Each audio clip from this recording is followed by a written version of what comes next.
Carrier எடுத்துன்னு வந்துட்டு திறந்து சாப்பிட்ருவார் எல்லாத்தையும். ஆதிக்கு செம்மையாக ஒர்க் பண்ணியிருக்காரு ப்ரோ. ஒரு சிரமம் செதுக்கி வச்சிருக்காரு அஜித்தை பார்த்து. அப்புறமா எண்டிங்கு சொல்லணும். எண்டிங்கு தரமாக இருக்குது. ஃபர்ஸ்ட் ஹாஃபு தொண்டை கத்தி தொண்டை போயிடுச்சு. செகண்ட் ஹாஃபு அவர் அக்லியாக மாறுறாரு.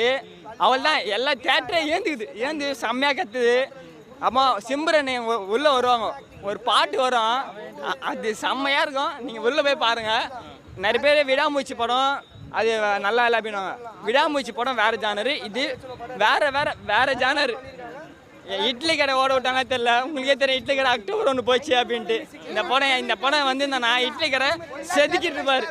படம் வேற லெவல் ப்ரோ. கொலைவரி ஆகுது ப்ரோ படம். எப்படி இருக்கும்னு நினைச்சு வந்தேன். ஃபர்ஸ்ட் டிக்கெட் கிடைக்காம வந்தேன். அந்த மாதிரி இருக்குது தல படம். மஸ்ட் போய் பாருங்க. ஃபர்ஸ்ட் படமே பிடிக்குதுங்க. படத்துல பிடிக்காது என்ன இருக்குது? படமே பிளாஸ்ட் அந்த மாதிரி இது. மஸ்ட் ஃபர்ஸ்ட் போயிட்டு படத்தை பாருங்க. எல்லாமே இருக்குதுங்க. கூஸ் பம்ப்ஸா இருக்குதுங்க. எல்லாருமே வரானுங்க உள்ள. ஒரு ரிக்வெஸ்ட், விக்ஸ் ஆல்சாலாம் வாங்கி வந்துருங்க படம் பார்க்க வரப்போ. Small request. முக்கியமாக இது வந்து ஃபேன்ஸுக்கான படம்னு எல்லாரும் சொல்கிறாங்க. ஆனால் இது ஹேட்டர்ஸ்க்கான படம்.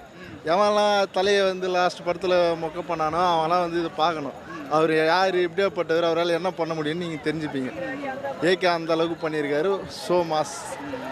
இங்கிலீஷ் படத்தோட ரீமேக், கொரியன் படத்தோட ரீமேக்லாம் நாங்கள் அப்படிலாம் இல்லையா? அதுக்கு இதுக்கு ஒரு துளி கூட சம்மந்தம் இல்லை. இது ஃபுல்லாக ஏகேவோட படம்.